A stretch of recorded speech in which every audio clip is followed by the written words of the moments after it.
Bapak Profesor Dr. Insinyur Zulkifli Alamsyah beserta tim. Yang terhormat Bapak Dr. Fuad Muklis SBMSI sebagai Wakil Dekan Bidang Mahasiswa dan Alumni Fakultas Pertanian. Yang terhormat Bapak Kepala Desa Dosumudo, yang terhormat Ketua Gapoktan dan atau mewakili, serta yang kami hormati hadirin sekalian.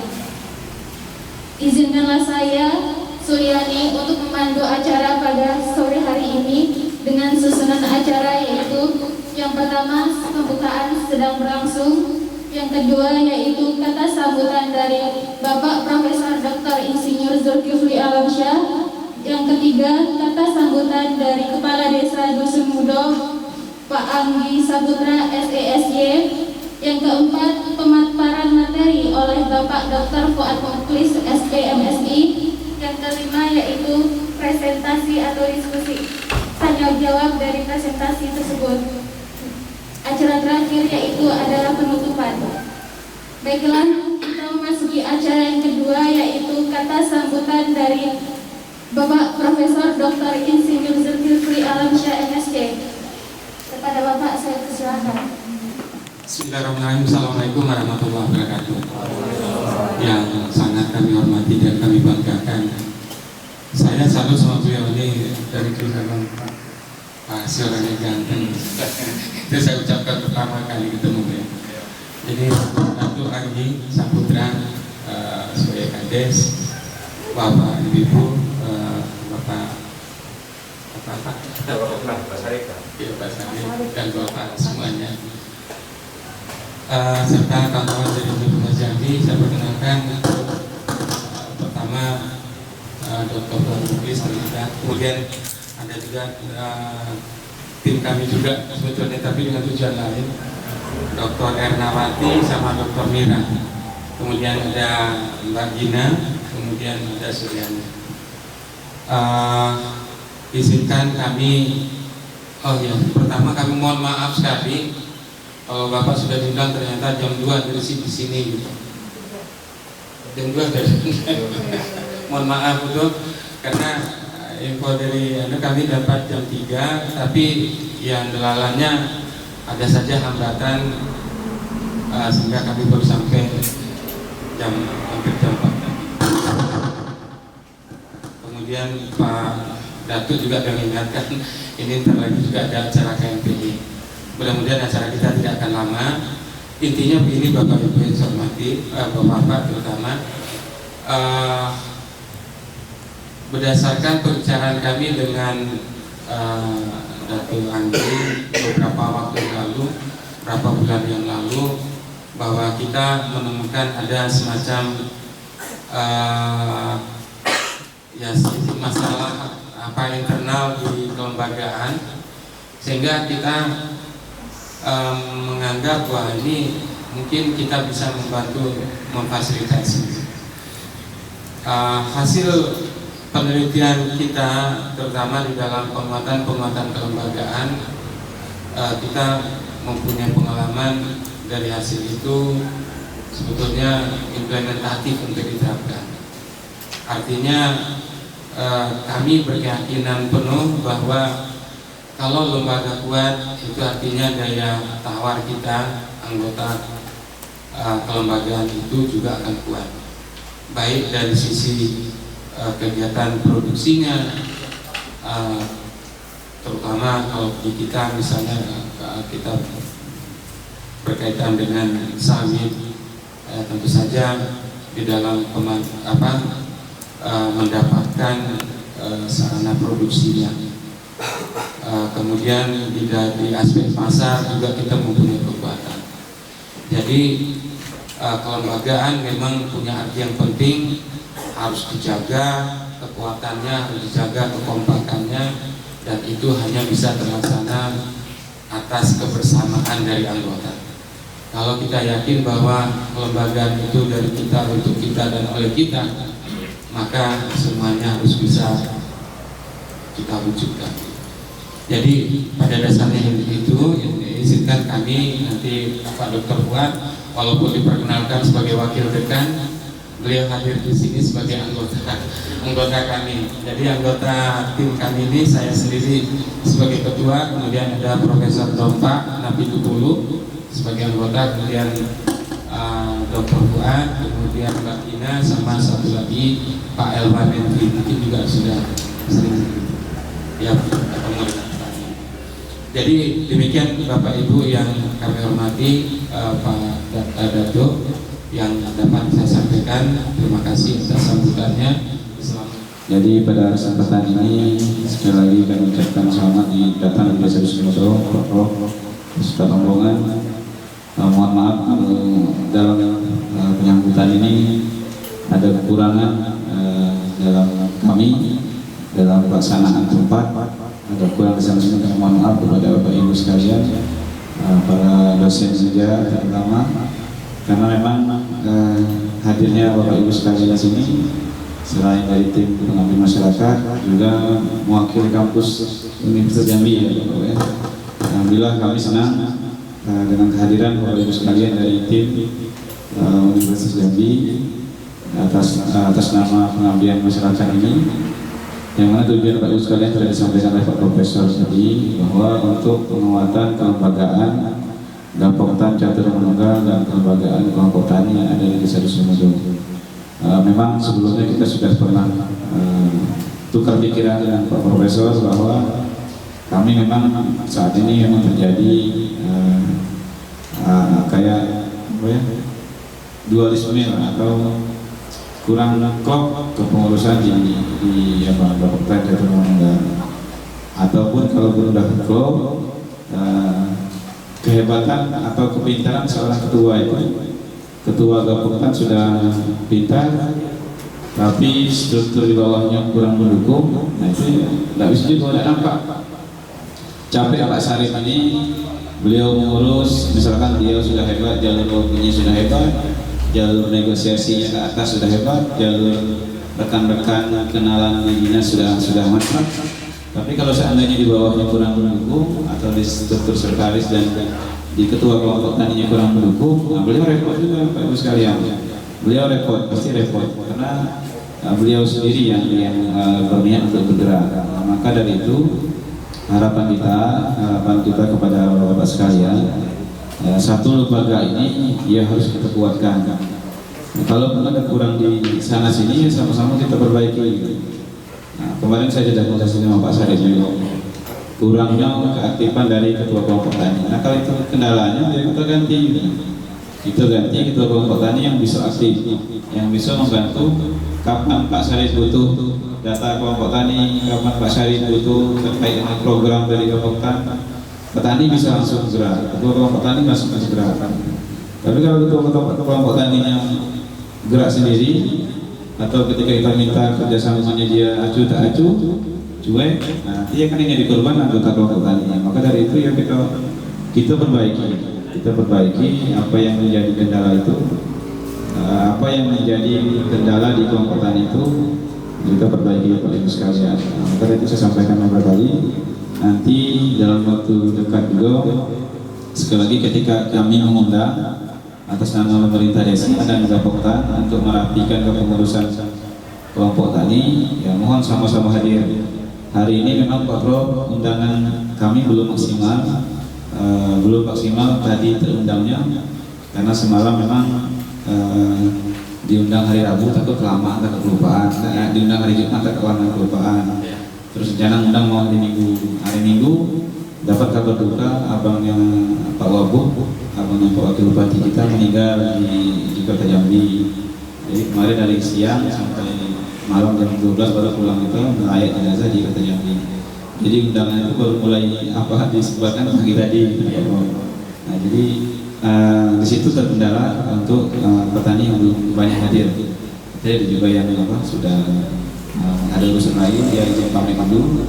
Nah, maka dari itu dalam waktu dekat juga kami akan undang secara maksimal petani-petani yang berada di bawah Gapoktan, ada 6 kelompok tani yang sudah terdaftar itu akan kita maksimalkan supaya roda organisasi Gapoktan ini dapat berjalan dengan baik.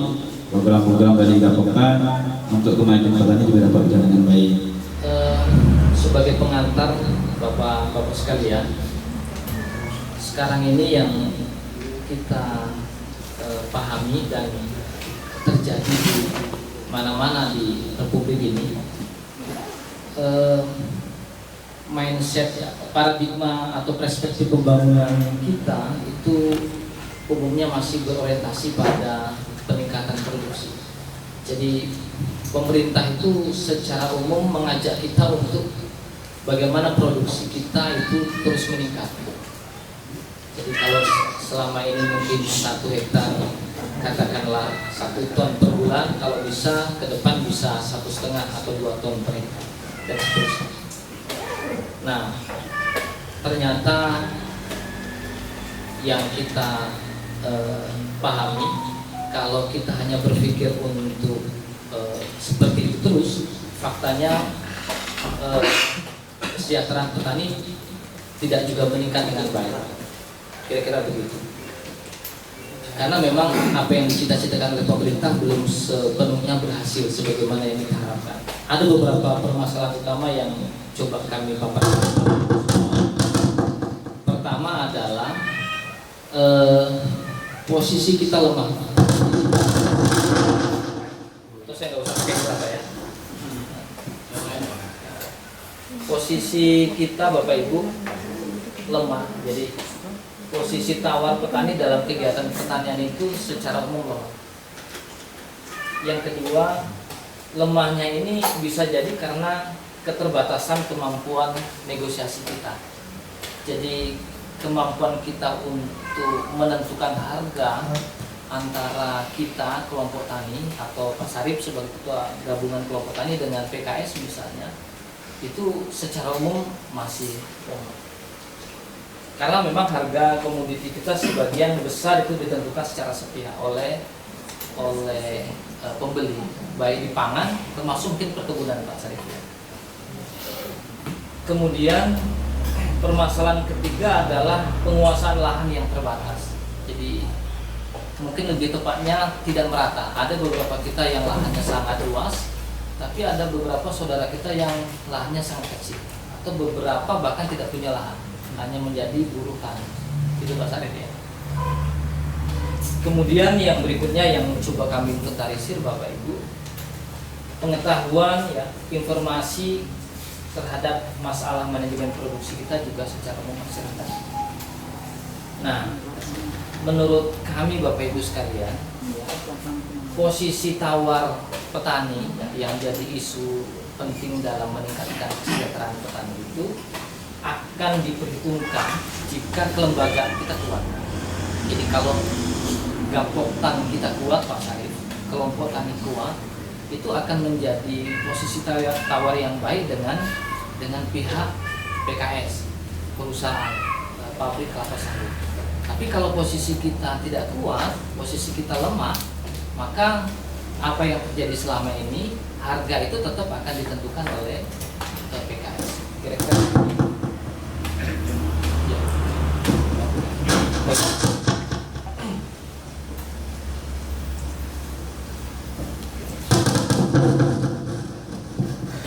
Coba dulu ya.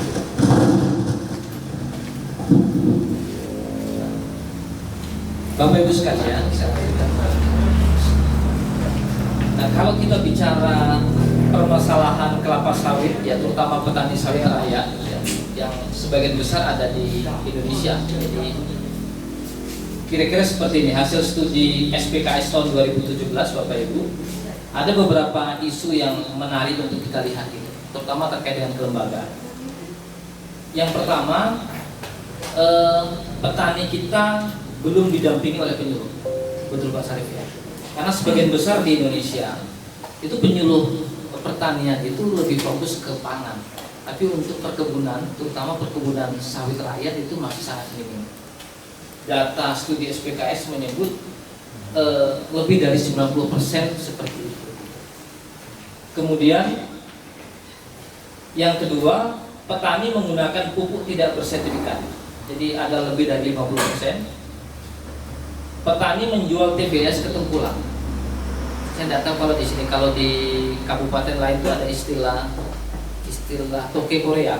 Jadi para pemilik DO kemudian mereka yang menjual ke PKS. Jadi tidak melalui koperasi atau melalui kelompok tani. Sebagian besar seperti itu. Kemudian petani belum memiliki sertifikat tanah sebagian besar, lebih dari 79%. Sebagian masih sporadik atau bahkan tidak punya bukti sama sekali. Produksi petani kita di bawah 1 ton per hektar per bulan, lebih dari 70%. Dan terkait dengan kelembagaan Bapak Ibu sekalian, lebih dari 70% petani sawit rakyat atau smallholder itu Pak, itu belum bergabung ke kelembagaan tani. Jadi kalau Pak Kadis cerita di sini sudah ada kelompok tani, sudah ada gaboktan, menurut saya ini sebuah langkah maju dibandingkan di tempat lain dan harus kita syukuri ya, kita support lah Pak Sarip supaya kelembagaan yang ada itu menjadi lebih maju dan lebih berkembang begitu. Nah sekarang Bapak Ibu sekalian, kalau bicara kelembagaan, apa itu kelembagaan? Terutama kelembagaan tani ya, saya ringkas saja. Kalau kita bicara menurut Undang-Undang 19 tahun 2013 tentang perlindungan dan pemberdayaan petani, yang disebut dengan lembaga itu kira-kira begini Pak. Lembaga yang ditumbuh kembangkan dari, oleh, dan untuk petani, gunanya apa? Untuk memperkuat ya, dan memperjuangkan kepentingan kita sebagai petani. Ada beberapa kelembagaan yang ada di petani. Pertama tadi kelompok tani. Ada 6 kelompok tani di bawah Gaboktan Catur Manunggal. Ini adalah kumpulan petani yang dibentuk atas dasar kesamaan kepentingan, ya.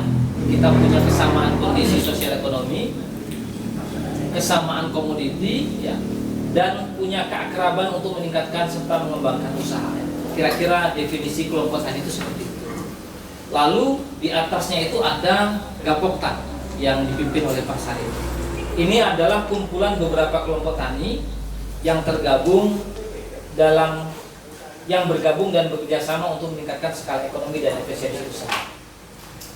Kemudian yang ketiga itu ada istilah KEP Pak. Mungkin ini yang coba kita arahkan ke depan. Ada kelembagaan ekonomi petani. Lembaga ini akan melaksanakan kegiatan usaha tani yang dibentuk oleh, dari, dan untuk petani untuk meningkatkan produktivitas dan efisiensi usaha tani, baik itu yang bersifat berbadan hukum atau yang belum berbadan hukum. Nanti kita lihat apa itu KEP begitu ya.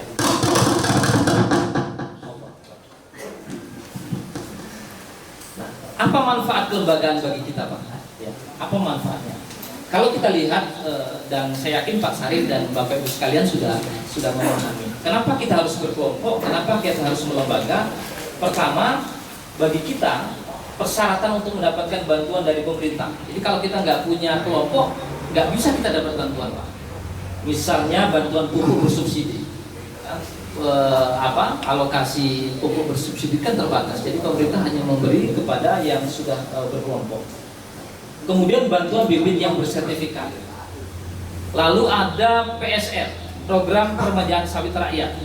Termasuk yang baru ini mungkin dan barangkali kita sudah mengikuti, ada program replanting, peremajaan yang difasilitasi oleh BPD PKS. Itu semua disalurkan melalui kelompok, melalui kelembagaan, bisa kelompok, bisa koperasi.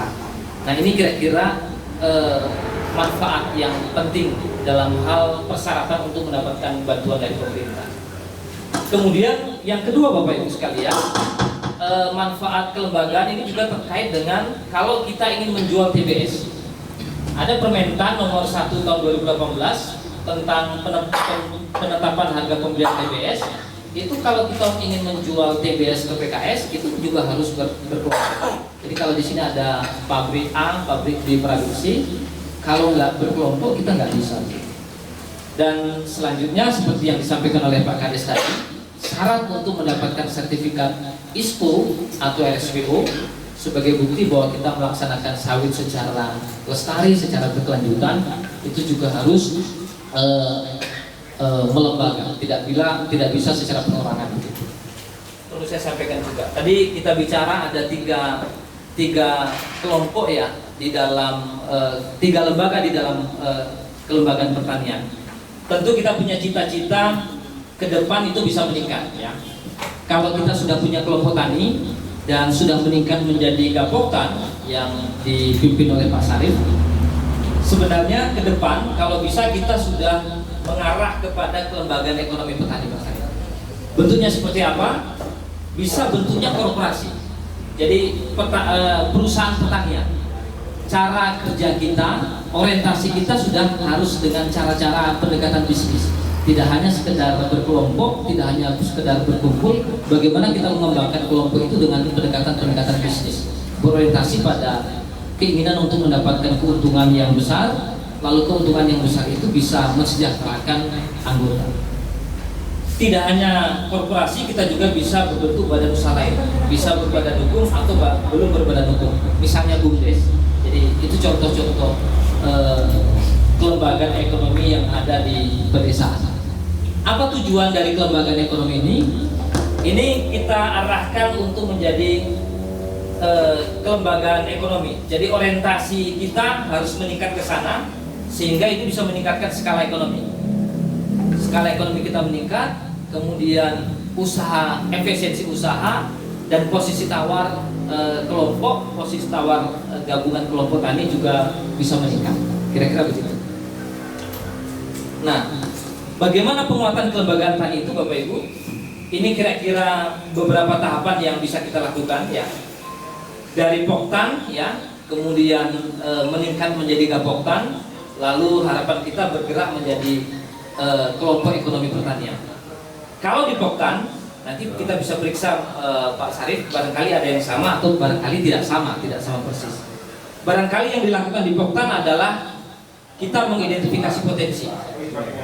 Kita melakukan pemetaan dan pembenahan kelembagaan. Kita belajar administrasi.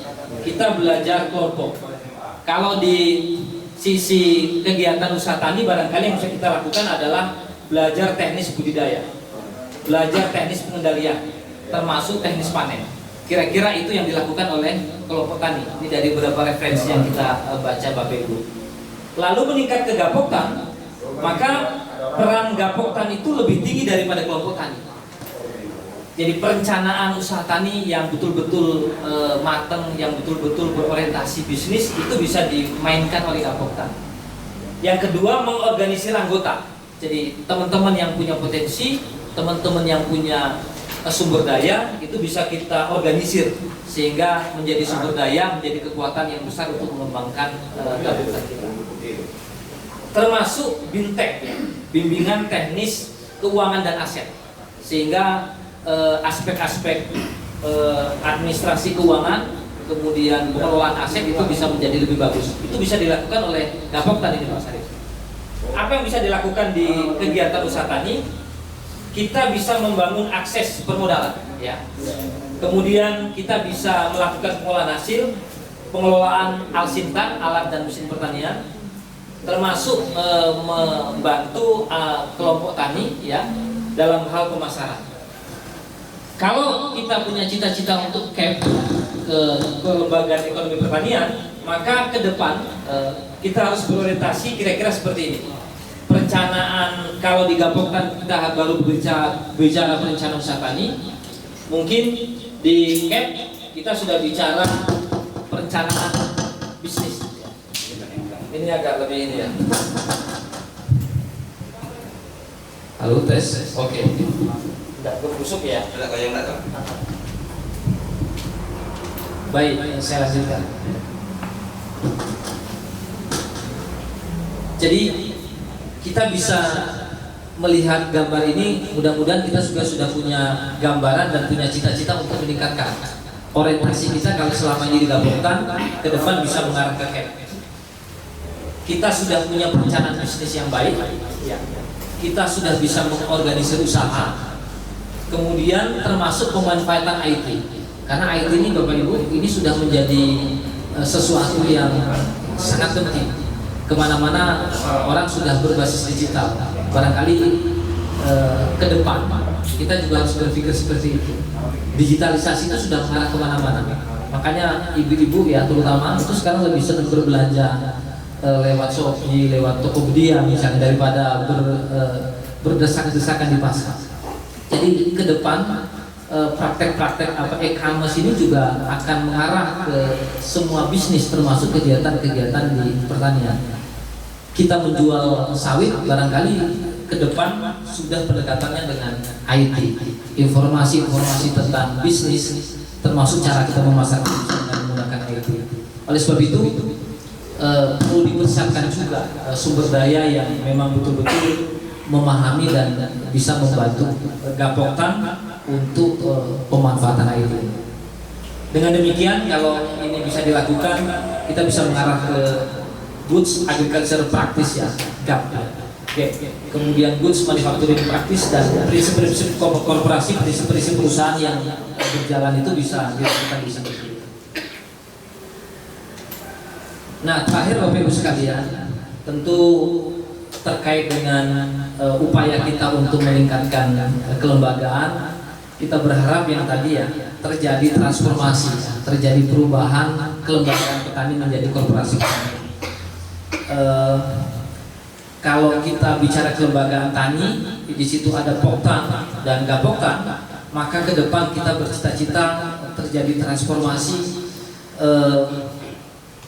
KUB, kelompok usaha bersama atau Gapoktan bersama. Dan ini bisa menjadi awal dari berdirinya korporasi petani di pedesaan. Ini menjadi cita-cita Pak Menteri kita sebenarnya, kegiatan korporasi petani. Untuk mencapai transformasi itu Bapak Ibu sekalian, dari sisi manajemen yang bisa kita lakukan adalah bagaimana memperbaiki, kalau dulu struktur organisasi kita mungkin masih sederhana, ke depan itu akan lebih kompleks. Yang kedua, jejaring usaha kita lebih kompleks. Jadi tidak hanya sekedar sederhana satu atau dua mitra kita, tapi bisa beragam. Semakin banyak mitra, kita berharap posisi tawar kita juga akan semakin meningkat begitu. Mitra bisnis, diversifikasi usaha. Barangkali ke depan kita tidak hanya bicara kelapa sawit, atau kalau kita bicara kelapa sawit yang kita upayakan tidak hanya bicara penjualan TBS, tapi mungkin kita bisa mengelola kompos misalnya, kita bisa mengelola yang lain, sehingga diversifikasi usaha ini menjadi poin penting dalam pengembangan kelembagaan ekonomi pertanian. Kemudian dari sisi manajemen usaha tani, tentu kalau masih Poktan dan Gapoktan itu masih skalanya kecil atau sederhana. Monokultur kita hanya bicara satu komoditi misalnya kelapa sawit. Teknologinya mungkin masih tradisional atau sederhana dan bersifat on farm.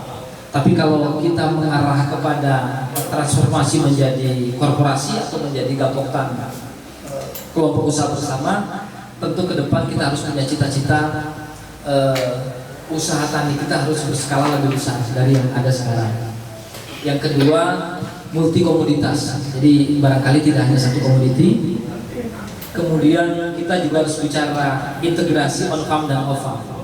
Jadi nggak apa-apa kalau kita sekarang sudah berpikir atau bermimpi ke depan kita sudah punya PKS misalnya, kita sudah punya pabrik kelapa sawit, minimal PKS inilah yang bisa mengelola menampung TBS dari beberapa kelompok atau dari beberapa Gapoktan yang ada di sekitar Muara Papali misalnya. Jadi kita sudah harus berpikir dari on farm ke off farm. Dan kita harus berpikir mengelola organisasi ini secara korporat dan secara profesional. Barangkali ini sekedar pengantar diskusi, dan cita-cita kita adalah mendorong supaya kelembagaan ini semakin menguat. Cita-cita kita tentu petani yang tergabung di dalam kelompok akan mendapatkan nilai tambah, meningkat kesejahteraan. Ini saya atau kami yakini bisa terjadi kalau kelembagaan kita kuat, kelembagaan kita maju dan terus berkembang dalam kuat. Barangkali ini yang dapat saya sampaikan sebagai pengantar. Nanti kita bisa berdiskusi dan tim yang lain, terutama Prof. Zul, ya, tim Bu Erna, Bu Mira bisa memberikan tambahan dari materi ini. Kami kembalikan kepada langsung saja. Ya.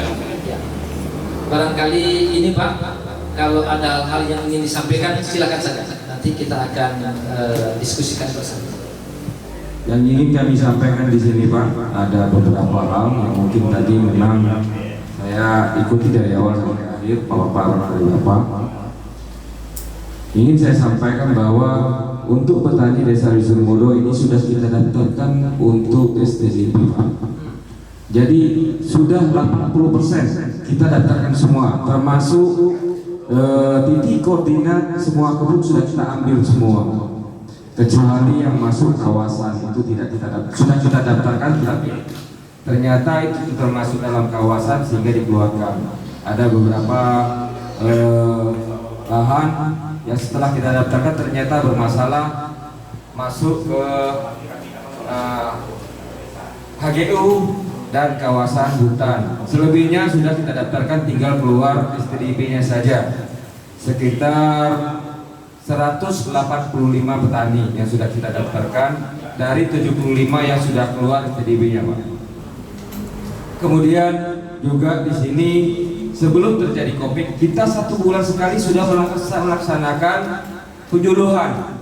Jadi kalau di pemahaman Bapak itu mungkin ada sekitar sekian persen tidak didampingi penyuluh. Kebetulan di sini saya penyuluh swadaya dari BPP sekaligus ketua Gapoktan. Jadi kami dulu hampir setiap bulan kami sering pertemuan, kemudian melaksanakan penyuluhan berikut pengetahuan terhadap petani. Jadi saya rasa kalau untuk pengetahuan masalah kebun sampai ke teknik lapangan juga sudah kita ajarkan dulu. Nah, setelah terjadinya COVID ini kita di sini seperti kehilangan gitu, seperti kehilangan mau melangkah kemana. Nah, di situ sebetulnya jadi masalah. Jadi sewaktu sebelum COVID, kenapa ISPO itu bisa kita dapat itu sebelum. Nah, setelah COVID berjalan sekian hampir 2 tahun, ini kita mandek. Kita down semua, tidak tahu harus kemana gitu. Mau pertemuan tidak boleh, mau ini. Jadi kita kehilangan. Jadi kita harus kembali lagi seperti dulu tuh seperti memulai awal, Pak. Nah, jadi rencana dulu sudah memang kita sudah LKMA, Pak. Gapoktan sudah kita LKMA, sudah dapat dana dari pusat itu 100 juta. Nah, kemudian kita juga sudah mengarah sebetulnya ke CAP ini. Nah, cuma terkendala memang beberapa badan hukum yang belum kita dapatkan. Kemudian juga kepengurusan yang masih amburadul. Jujur kita sampaikan bahwa masih ketergantungan terhadap beberapa orang, sehingga nanti menghambat untuk itu kami juga sampaikan kepada kawan-kawan semua, kita reformasi ulang lah. Walaupun nanti saya pribadi, walaupun kira-kira saya tidak bagus, ganti, yang penting ini bisa bagus gitu. Jadi yang penting ini bisa berjalan, karena ini untuk kita, dari kita untuk kita. Jadi bukan ada kepentingan di sini, tidak. Jadi kepentingan untuk petani itu sendiri. Dan rencana ke depan memang kami akan kembalikan seperti semula, bahwa kita akan data ulang pemilik lahan, karena sudah ada yang jual beli, ada yang pertukaran, ada yang STDP-nya sudah atas nama si A sekarang sudah dijual. Kita akan data ulang kembali. Kita tata ulang kembali petani-petani kita termasuk, kemudian keanggotanya, karena yang masuk ke dalam Gapoktan ini sudah terdaftar di Simluhtan, Pak. Jadi semua petani yang ada di Gapoktan Catur Manunggal ini sudah ada di datanya di Simluhtan. Jadi tidak ada satupun yang mungkin yang kemarin kita sudah didampingi terus, mungkin di tempat lain tidak. Nah, jadi kalau pendampingan dari penyuluh dari BP3K itu terus. Cuma terhalang COVID kemarin kita sudah tidak lagi. Nah, kemarin juga sudah kita dapat terakhir di BBP, ini akan kita lanjutkan terus menerus. Jadi tidak ada pendampingan. Jadi kalau misal ada pertanyaan, petani kami tidak tahu tata cara hukum, kami sudah melakukan GAP, GMP sudah, termasuk GMP sudah kami lakukan, sudah kami kasih tahu bahwa ini seperti ini. Jadi sudah mengarahnya sudah ke arah situ. Cuma sekarang penataannya sebetulnya di internal. Bagaimana kami ke depannya, apakah kami berbadan hukum atau tidak berbadan hukum, di situ saja. Jadi kalau kami berbadan hukum berarti kami mengarahnya ke KUD, koperasi. Jadi kalau kami tidak berbadan hukum seperti saat ini, kami cuma akta notaris. Di Gapoktan kan tidak bisa, Pak. Kami sudah coba kemarin, sebelum Covid kami sudah usaha gimana supaya Gapoktan ini bisa berbadan hukum. Ternyata peraturan menteri yang menghalangi itu gitu. Jadi tidak bisa berbadan hukum. Jadi otomatis kami harus ke koperasi. Jadi jalan satu-satunya untuk menambah nilai tawar kami ke depan terhadap usaha tadi. Jadi Gapoktan ini nanti jadi koperasi. Itu salah satu ininya. Berarti secara tata ulangnya ini akan kami diskusikan nanti dengan kepala desa juga, bahwa untuk meningkatkan nilai tawar tadi. Jadi satu-satunya jalan bahwa seluruh anggota ini harus aktif. Yang selama ini mungkin karena Covid diundang tidak datang, ada masalah. Sekarang kami pun dengan Kades berusaha semaksimal mungkin untuk ke depan bahwa organisasi ini bisa berkembang lebih baik. Karena dari kabupaten juga seperti itu, perhatian juga full sebetulnya. Tinggal kitanya mau dibawa kemana itu baik gitu. Nah, tinggal undang mereka, pembinaan, penyuluhan segala macam, mereka siap.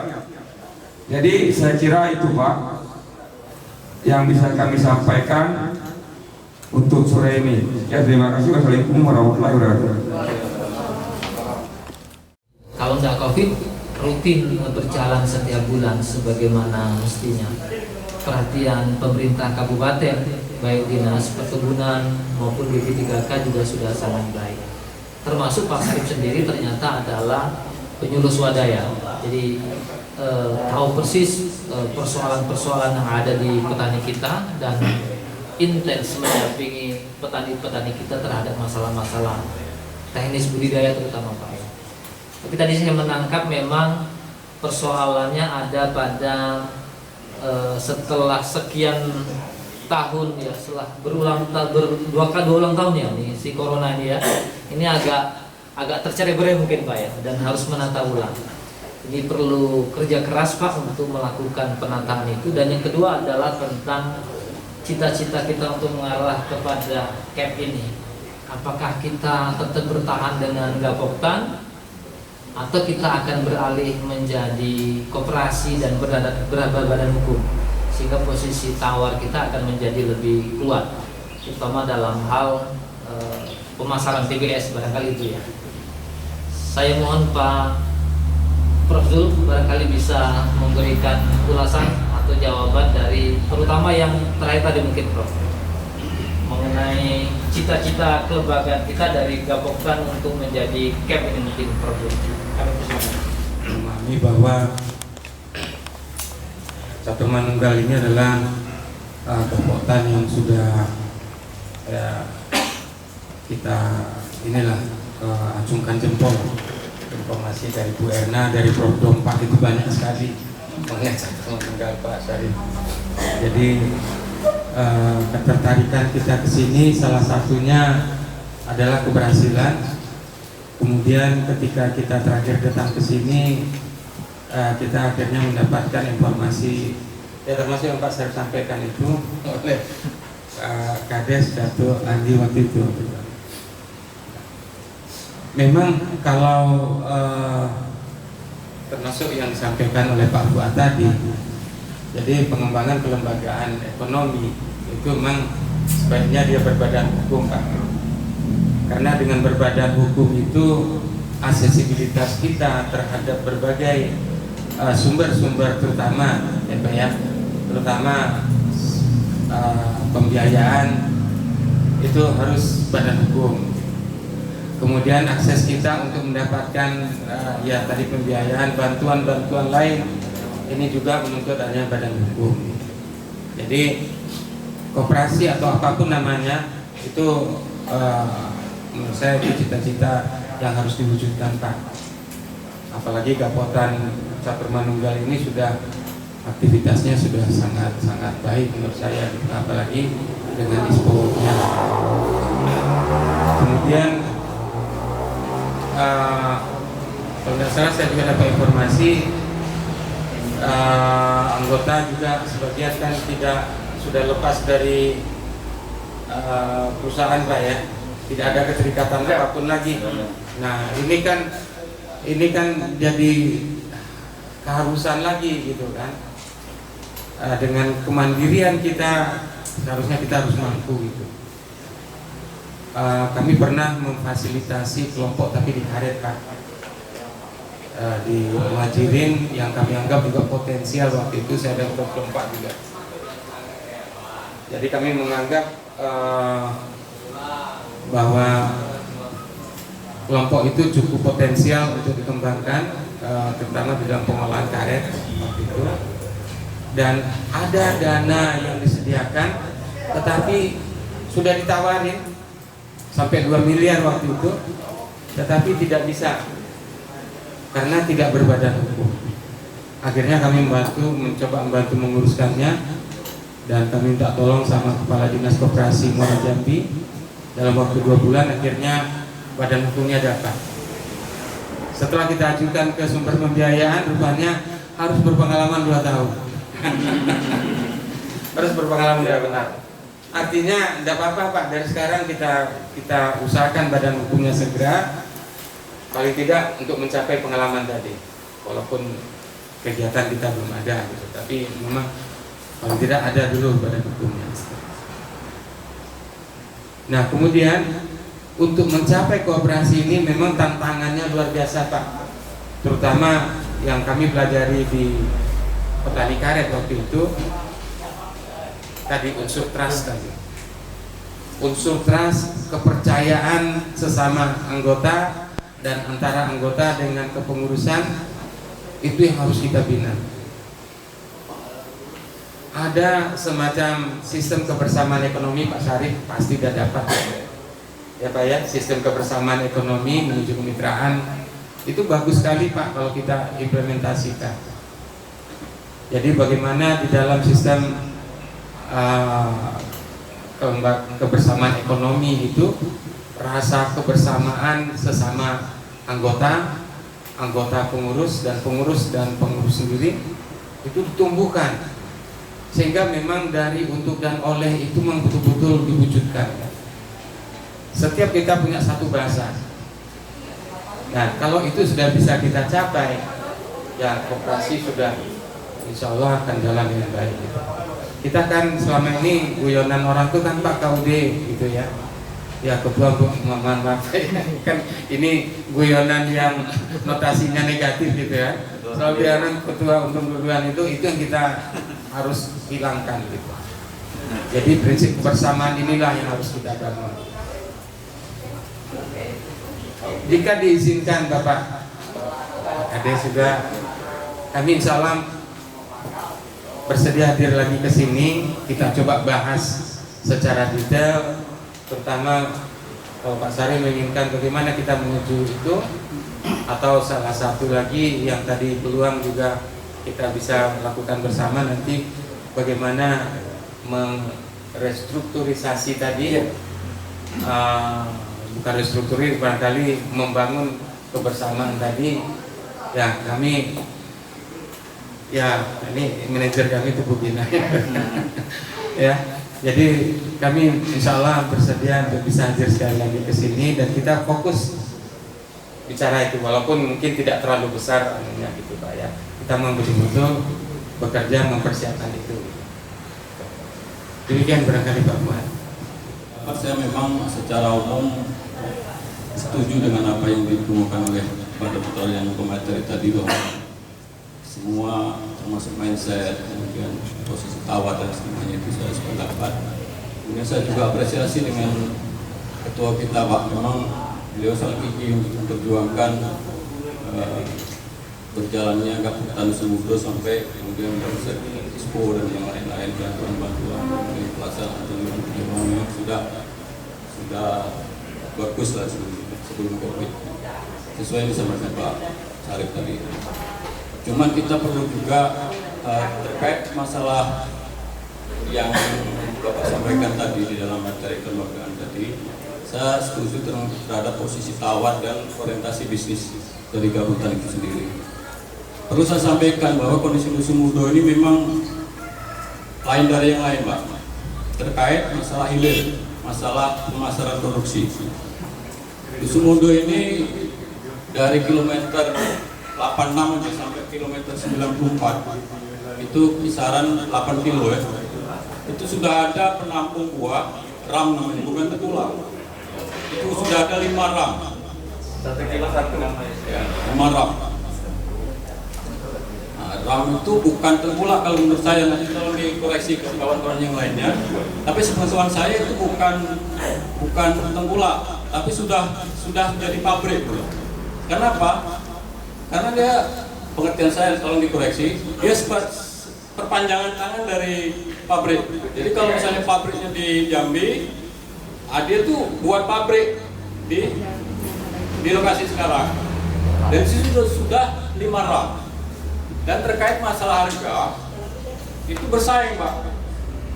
Sama dengan, bahkan bisa jadi lebih tinggi dari harga di Spuri. Nah, sebagai gambaran sekarang ini harga sudah 3.100 berapa? 3.150. Nah, 3.150. Dan itu setiap petani bawa 1 pikul pakai keranjang itu sudah bisa masuk. Nah, itu satu sisi menjadi keuntungan bagi petani. Tapi terkait terhadap Gaputan, tentu kan kaitan dari orientasi bisnis tentu jadi pembanding. Nah, kalau secara pribadi petani sudah bisa memasarkan buahnya dengan harga yang bersaing bahkan dengan pabrik, kalau di situ sekarang tidak sampai 350 ya, tidak sampai, jauh. Dan petani, anggota petani kita misalnya panen 5 pikul, itu sudah bisa, bahkan satu keranjang bisa diterima dengan harga yang relatif tinggi tadi. Itu saya kira menjadi keuntungan bagi petani. Tapi satu sisi untuk menghidupkan Gaputan itu kami kayak, terutama mungkin pengurus, saya menyelami pengurus kayak menegakkan benang basah gitu. Ini mungkin perlu jadikan pertimbangan juga, Pak. Artinya di dalam posisi tawar kan tentu sebenarnya secara realitasnya tidak ada kendala gitu. Kendala dengan tadi itu yang secara pribadi anggota menjual ke ram sendiri dengan harga yang relatif tinggi. Itu posisi khusus memang di Dusun Mudo memang relatif ini. Kemudian kalau terkait dengan itu saya ada saran, kan ketua kan sering diskusi, sering jaringan terhadap dinas kan sering. Jadi harus ada nilai lebih, ada salah misalnya nilai modal gitu. Itu kalau tidak gitu ya saya kira untuk pemasaran tadi tidak ada kendala. Saya kira untuk menghidupkan Gaputan secara organisasi memang agak susah. Tapi kalau misalnya Gaputan punya nilai lebih termasuk pembuatan, apalagi sekarang pupuk lagi mahal-mahal ya, Pak. Sebagai gambaran yang tadinya harga NPK dan tadinya 400 sekarang bisa jadi 600 lebih.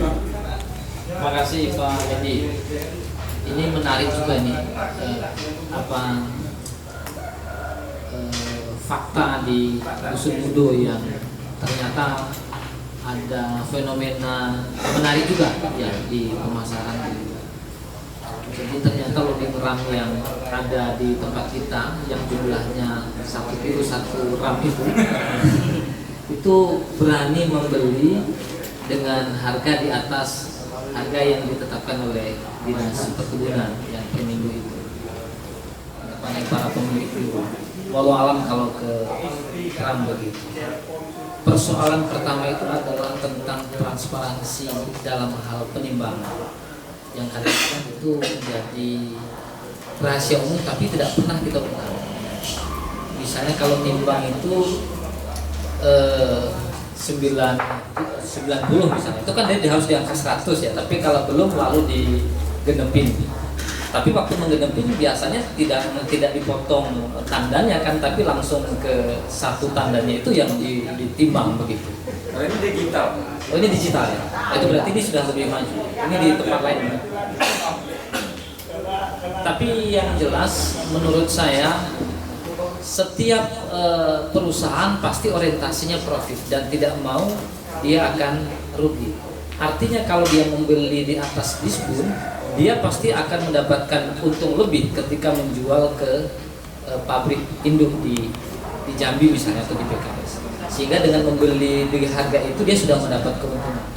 Nah ini mungkin tantangan buat Gapoktan kan, mencari terobosan sehingga juga bisa membeli dengan harga yang minimal sama atau lebih tinggi kalau ingin menarik anggota supaya tidak lari begitu. Tapi saya optimis itu Pak Sarif. Kalau posisi tawar kita bagus, kita bisa bergaining dengan perusahaan, posisi anggota kita sekian, produksi kita dalam 1 minggu sekian, biasanya PKS akan tetap memegang kita untuk tidak lari. Dan yang penting trust ya, kepercayaan kita kepada anggota dengan memberikan harga terbaik itu bisa kita. Itu satu, mungkin nanti Profesor bisa menjelaskan. Yang kedua tentang cita-cita menjadi memiliki industri hilir. Ini sebuah cita-cita yang mulia. Jadi barangkali ini bisa diwujudkan kalau Pak ini bisa dicita-citakan apa tidak Pak Sarif. Jadi punya PKS sendiri dan itu punya nilai tambah untuk kita di masa yang datang. Memang butuh persiapan, tapi kalau kita sungguh-sungguh di beberapa tempat Gapoktan itu punya PKS mini lah ya, pabrik kelapa sawit mini ya. Kita akan bisa mendapatkan nilai tambah dari banyak hal, tidak hanya dari sisi TBS tapi dalam. Saya pikir ini dan saya persilakan Prof Zul bisa melengkapi supaya lebih tuntas atau yang lain. Terima kasih Pak Ades dan Pak dan hal ini saya mungkin melanjutkan pengalaman dari Prof Zul tadi. Jadi gini, perlu diketahui juga tadi semua kita ya, gitu ya. Jadi yang dikatakan Prof tadi bahwa ada informasi dari kami ya, dari penelitian dengan IPB bahwa di situ memang ke arah yang kata Pak Pengat tadi bahwa sekarang sudah era digitalisasi kan, informasi sudah sangat penting, itu memang benar. Jadi di situ katakanlah judulnya itu membangun sistem informasi rantai pasok kelapa sawit. Nah, berikut implementasinya, artinya modal dasarnya itu ialah penguatan kelembagaan. Nah, di sini sangat bersyukur seperti dikatakan Pak Kades tadi, bersyukur bahwa Desa Dusunmundo artinya kita ISPO gitu ya, ISPO. Ya kan tidak gampang dapat ISPO, bahkan dari seluruh Indonesia gitu ya. Jadi baru untuk swadaya 2 kan? 2 ya. Nah, sekarang jadi 4 gitu ya. Ada di Merangi juga di Bimo. Nah, itu kan tidak gampang sebenarnya dapat ISPO. Di samping pembiayaannya juga koperasi ataupun Gapoktan itu juga. Kemudian bersyukur lagi di sini kenyataan menunjukkan bahwa dengan era otonomi katakanlah desa itu Pak Kades ini betul-betul juga nih orangnya penuh semangat, penuh semangat dan sangat-sangat respon peduli dengan segala hal yang ada di desanya gitu. Nah, kemudian bersyukur juga Pak Sarif yang dengan semangat dan termasuk anggotanya. Anggota juga saya pikir di sini ya mungkin hambatan yang paling apa tadi ya zaman Covid ya, tidak saja di Gapoktan ini, mungkin di semua bidang kehidupan gitu. Nah, artinya tadi sudah dikatakan oleh Prof bahwa nanti akan datang lagi. Jadi artinya karena modal kuncinya itu ya lembaganya kuat gitu ya. Mau akses kemanapun dalam bentuk apapun itu akan gampang. Jadi di sini memang secara internal dengan potensi yang ada tadi ya, kita bersyukur, kita sedikit bersyukur, tapi kita harus berjuang lagi semangat untuk kita betul-betul kuatkan lembaga ini. Saya yakin dan saya yakinnya pasti bisa Pak Sarif, pasti bisa, apalagi dukungan Pak Kades yang kuat dan anggota juga masih banyak yang semangat gitu. itu akan bisa. Nah, pengembangannya seperti kata Pak Edi tadi bahwa bisa bukan sekedar setelah kuat, kuncinya sudah kita pegang, kuat lembaganya, kita akses kemanapun dan bentuk apapun nanti bisa kita dapatkan, dan juga bisa mengembangkan diri, tidak tergantung dengan 1 kilo 1 gram misalnya, tidak tergantung dengan terlalu misalnya mungkin untuk sawitnya masih kita tergantung kepada PKS gitu ya, masih bergantung. Tapi dari sisi kehidupan lain ya, misalnya sekarang usia sawit di sini mungkin rata-rata 15 tahun, katakanlah demikian, sudah harus mempersiapkan permajaan katakanlah, kan bisa kita diversifikasi dan sebagainya bisa kita kembangkan lagi. Jadi apapun nanti saling bekerja sama lah kita. Jadi kami mungkin dari pihak perguruan tinggi secara ideal atau teori, nah kenyataan kita banyak kita lalui, itu yang kita padu-padankan supaya bisa kita terus berlanjut ini. Seperti juga di penelitian kami yang dengan IPB itu kan lanjutannya kembalikan ke pemerintah daerah. Pemerintah daerah dan hal ini lembaga di daerah itu adalah desa, kemudian termasuk pelaku sawit ini sendiri gitu ya, Gapok Tandang ini. Ya itu yang harus kita sama-sama perjuangkan gitu, saling berkomunikasi, saling berhubungan gitu ya dalam rangka membangun itu. Mungkin itu Prof. Terima kasih. Baik, karena masih ada acara satu lagi ini. Mohon maaf betul. Jadi Pak Edi memang bagus sekali, saya salut juga dengan pemikiran Pak Edi itu. Jadi memang teori Pak ya, kalau teorinya dan menurut saya memang kenyataannya memang demikian. Yang menguasai pasar itu adalah yang mampu meraih pangsanya, ya kan? Yang mampu meraih pangsa ya, share dan apa ya? Segmen.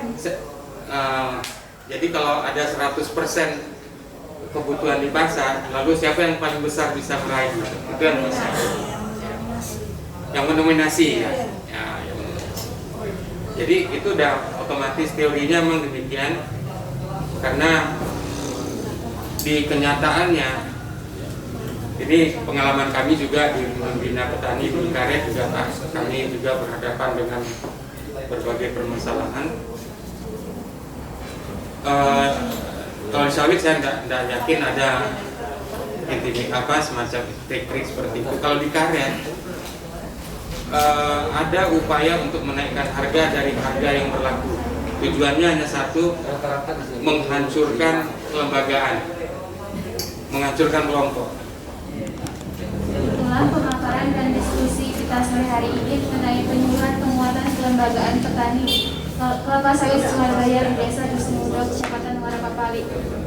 Bapak Ibu dan hadirin sekalian, telah tibalah acara penutupan, yaitu saya ucapkan terima kasih dan saya mengucapkan mohon maaf jika ada salah-salah kata dan hal yang tidak berkenan, karena kesempurnaan hanya milik Allah dan kesalahan yang datang dari saya sendiri. Saya ucapkan wassalamualaikum warahmatullahi wabarakatuh.